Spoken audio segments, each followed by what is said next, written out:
What movie would end the fastest if all the characters behaved logically? Isn't Crystal Lake the place people always get murdered? I think so. Let's go somewhere else. Credits roll. Series of unfortunate events could have ended after one book if literally any adult would listen to the children who were always right about Count Olaf following them. There's actually a moment in one of the books where they do, but it backfires on the kids and an innocent man dies. Wasn't it the author's brother? I hated Mr. Poe for that. I don't remember if he even apologized for not believing them. I feel like that's an underlying theme, that kids often get ignored even when they're right. Rereading them as an adult made me realize that the adults were all intentionally written as stuck-up morons, and it added to the humor. Everybody is just awful and it's hilarious. Jurassic World 1. The dinosaur escaped. Oh, let me look at its tracking device. Still in there. Oh, okay. Everyone lives. Original poster replies. Made me hate the movie because of the stupidity of the humans. It's one of those movies where I root for the dinosaur rather than the humans. My daughter giggles uncontrollably when dude gets eaten by a T-Rex on the toilet. I have a picture of that scene in the guest bathroom, right across from the toilet. That's awesome. What a great idea. I'd like to point out that not only does the lawyer survive in the book, he has a much bigger role and even wrestles a raptor at one point. But Hollywood got to have cowardly lawyer. They did Henaro dirty in the movie, and they actually made Hammond a good guy? Still one of my all-time favorite movies, but some of the characters are so different. They also denied Muldoon the opportunity to RPG a raptor. At least we got to see that in Jurassic World. Yeah, Hammond was a piece of crap in the book and only brought his grandkids to appear to be a kindly grandfather. It's ironic that the grandkids are the ones who unintentionally cause his death. I watch one of the Jurassic movies every Christmas because it makes me happy to see people eaten by dinosaurs. Or they could build enclosures that work? Zoos rarely have problems. And these are cutting-edge scientists who can literally clone dinosaurs. It shouldn't be hard. I remember Chris Pratt's character actually commenting about the enclosure for the Indominus being crap and far too small. All other enclosures seem to work just fine. People are getting bored of seeing the same old dinosaurs, so we genetically engineered new ones to keep the experience fresh. What does this new one do? It has the ability to turn invisible. We are running a theme park where people come to see dinosaurs and you made an invisible one that they can't see. Yes? You're fired. Jerry, lock down that enclosure and leave it to starve to death. We can't risk opening the doors under any circumstances. Okay, that annoyed me the most. The whole we have to make news ones to keep it fun and so that people keep coming to the park. Lady, you have a park full of dinosaurs. No one is going to stop coming. People still go to the zoo. It's not as if they're coming up with new animals. Also, they had a park full of people. It would be one thing if they had shown like some rides or experiences actually didn't have many people waiting in the queues, but every ride was busy, every experience was crowded. We didn't even see the T-Rex eating the goat because there were so many people crowded in front of it. God, this bugs me so much. The craziest part about it is they acknowledged the failures of the first park, and yet apparently decided not to develop any procedures for an escaped dinosaur. For goodness sake, their containment team could hardly have caught an elephant, let alone a gigantic murder beast. If E.T. wasn't wandering around like an idiot and missed the ship back home. I always got the impression that E.T. was itself a child. In the book of the film, he is botanist from a research vessel collecting samples. The reason he misses his ship is he spots a plant he hasn't seen before. Star Wars Episode 4 would have ended so quickly if they just fired one shot. Escape pod launches, there goes another one, go ahead and blow it up, can't be too sure. I'm sure an empty escape pod just blasted off on its own for no reason. Happens all the time on these old Carillion ships. It's getting to be a big health and safety problem, better blow it up to make sure nobody gets hurt. I bet that gunnery officer has to submit power usage and ammo expenditure reports every week. Every shot spent on empty escape pods just makes his numbers that much worse and he's less likely to get promoted. There's actually a short story about exactly this. It's in the 40 Years of Star Wars book. If you haven't read it, it is scary how close you are to the whole plot. Hold your fire? What, are we paying by the laser now? And the stormtroopers would also have been fully aware of non-humanoids, non-humans, and what they are capable of. That line always stood out as lazy screenwriting. Would have been better to even just leave that out entirely. Edit/user Sasso Duck informs me that C-3PO is a humanoid. Reddit link. What, are we charging by the laser now? You don't do the budget, Terry, I do. What makes it even more insane is that droids are a thing. This was a mission of the utmost importance, so critical that Darth Vader personally went to supervise it. And then they just let an escape pod go despite the fact that 2 droids were almost assuredly seen during the firefight? Could have prevented 6 movies if they had destroyed the whole moon of Jeddah in Rogue One instead of just the city. Well, they just needed a statement, not a manifesto. If Harry Potter just used Muggle solutions sometimes, he would have saved himself a lot of time. This is my 50 caliber rifle, let's go kick Voldemort's ass. Why is Harry Potter using a gun to solve almost 70% of his problems such a funny thing on my head? Because 70% of his problems are easily solved by guns, duh. I mean, if Voldemort had tried to kill him non-magically, it would have been better for him. Let's see love protect you from a hammer, little bitch as baby mother effer. Edit. I'm not one to add edits to thank people for upvotes and awards usually, but I find the fact that I've got not 1, but 2 helpful awards hilarious. I really hope I haven't helped people kill babies. Avada ka bonk mother effer. Haven't watched the movies, but there's a scene in one of the books where a new Brit PM is elected and one of the photos in their office is a wizard photo that tells him about Voldemort and his reaction is to just fold like a wet blanket. Just about every PM in history would have told the wizards to give them the info that they need to set up a join a roar/a strike on Voldemort and his minions, and then bam.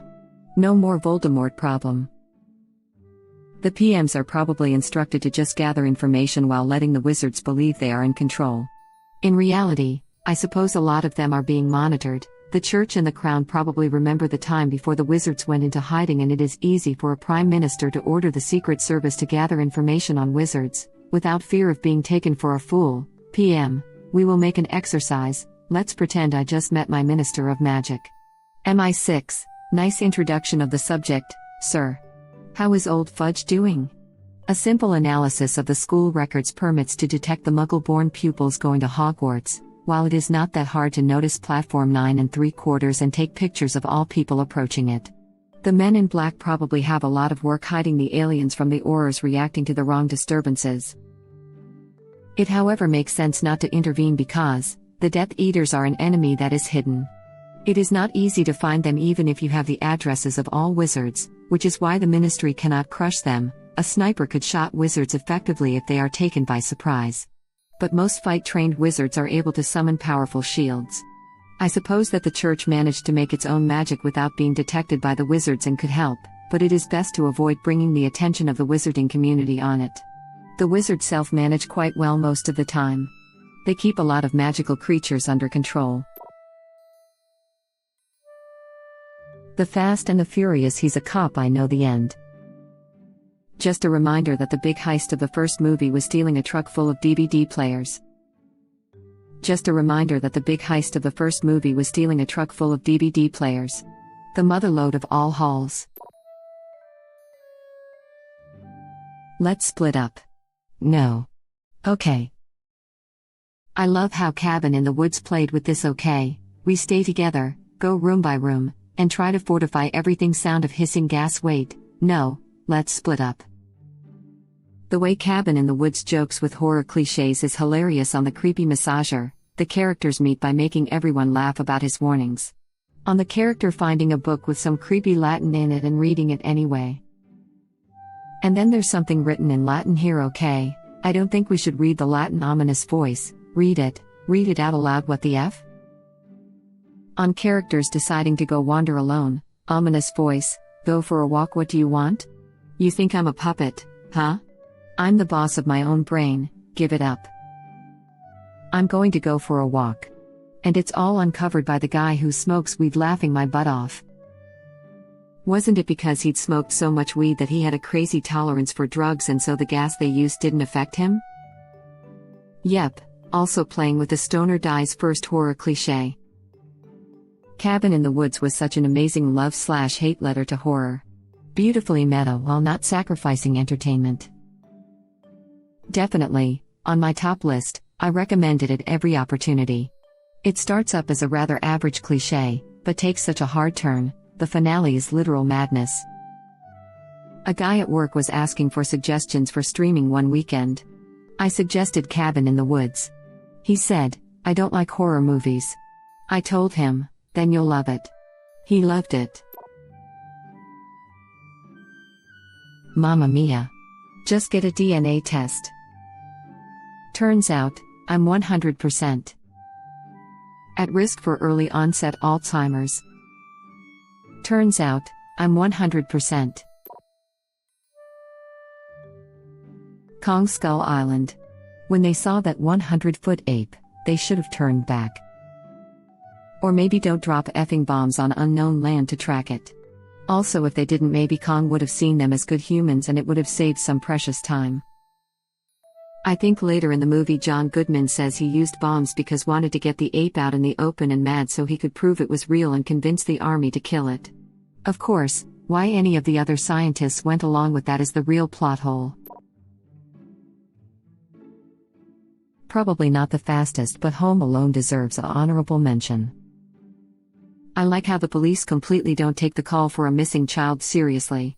I believe the cop said, tell them to count their kids again and then left. WTF. Plus when he knocked on the door, he didn't announce it was the police. Just banged on a door expecting some kid alone would have answered. Even if he had announced they were the police, no guarantee Kevin would answer. The bad guys had dressed up as the police when they were casing the houses. That's my point, the dude was a moron thinking that because no one answered, no one was home and they needed to count their kids again. I'm pretty sure he would have had complete justification for forcing entry into the house too. Someone phoned and said their kid has been left home alone. Cop shows up. Kid doesn't answer the door. The cop should be thinking that maybe this literal child who has been left alone might have hurt himself somehow. Break in and find the kid. Leaves house. Wait, where's Kevin? Credits. Edit, I remembered his name. As a kid who used to go on trips with the entire family, you'd be surprised how many times a kid was left behind. Especially if he's annoying and you're mentally exhausted from having him in your mind, so when he's not around it's a welcome relief, producing a pleasant feeling of false security. At least until you notice things are too quiet, like on the quiet part of a drive, and you're half expecting him to complain about something, but he doesn't, so you realize he's not there because you subconsciously left him behind in an out-of-state gas station bathroom assuming he was in the car the entire time and come back pretending it was a prank. Mom. Years ago when I was in Disneyland, I spotted a little girl standing in the middle of the crowd sobbing hysterically. Everyone was just walking around her obliviously. I asked her where her parents were, and she had no clue. I didn't see anyone around who seemed to be with or looking for this poor kid. I told her that I was going to take her to someone who worked for Mickey and they would find her parents, and I took her to the restaurant nearby and let the staff take over from there. She couldn't have been over 5 years old. I felt bad for her parents, they must have panicked when they couldn't find her. I really hope they reunited them quickly. I know the Disney staff is super trained on handling that kind of thing. They indeed are. Their security is pretty great with briefings on missing people and children, a common thing in such a huge place.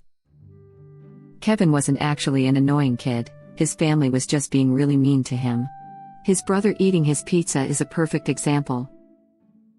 Kevin had a point all of them whereas he put it dumping on him.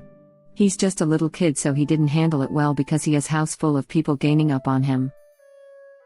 Didn't they have a plausible explanation for that though? Something about the neighbor kid getting counted and someone wearing Kevin's hat and coat? Kevin. r/comments you can hear, Reddit link. I love Frozen, but Chief Troll, fear will be your enemy. Child Elsa, frightened king and queen aka sensible adults, could you please elaborate on that? Lamau, we know the trolls said fear would be your enemy, so, fear your powers. Hide them. They are evil and everyone will hate you if they find out. Logic. Quite realistic in terms of parental overreaction. You guys clearly have actual knowledge pertaining to Elsa's strange powers, could you elaborate on that? We are happy to pay you for your assistance given that we are actual royalty. Maybe you could train her in the mystical arts that you're clearly familiar with? Child Elsa, whoa. I know Kung Fu. I felt for a while that the chief troll is actually the bad guy pulling the strings in that franchise.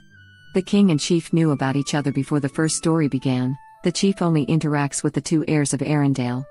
And at the end of Frozen 2, he has already disposed of one queen and appointed a younger, easily manipulated and less powerful queen in her place. Why is he doing all this? Real estate. The kingdom sits on some nice property. Let's not forget before the song Fixer Upper that Hans is seen to act only with good intentions and seems to display genuine interest in Anna and the welfare of the people of the Arendelle. He even puts himself at risk preventing Elsa from being shot by Wesseltown. Cue the trolls singing Get the Fiancé Out of the Way whilst trying to set Anna up with their groomed representative Kristoff, raised from childhood among them. Suddenly Hans becomes a cardboard cutout villain willing to murder Elsa, despite having just saved her, and laughing in Anna's face and needlessly outing himself, instead of simply kissing her and having it not work. Trolls already demonstrated the ability to affect minds with altering Anna's memories. Maybe they made Hans think he was a villain to get him out of the way. TLDR, trolls are the real villains of Frozen. The Twilight series. Undangerous Bella, you should stay away. Got it. Edit, figure my most upvoted comment would be about Twilight, speechless face. Also, I've been watching you sleep. Bella, WTF? That's stalking. Leave me alone, you creep. Edward, you look beautiful when you sleep. Bella grabs the phone to ring up the police. Her dad was the police chief. She literally just would have had to yell downstairs. Hey, Dad? Jaws, if that idiot mayor had listened to Chief Brody. Wait, Mayor Vaughn was perfectly rational. Amity's a summer town, we need summer dollars. Totally unrealistic. No leader would put money over the health and safety of their population. Thank you for watching. Please subscribe to be the first to know about Red Rabbit Reader's new videos. If you like our videos, please like them on YouTube and share them with your friends. We welcome your comments below. Press to start another of our videos.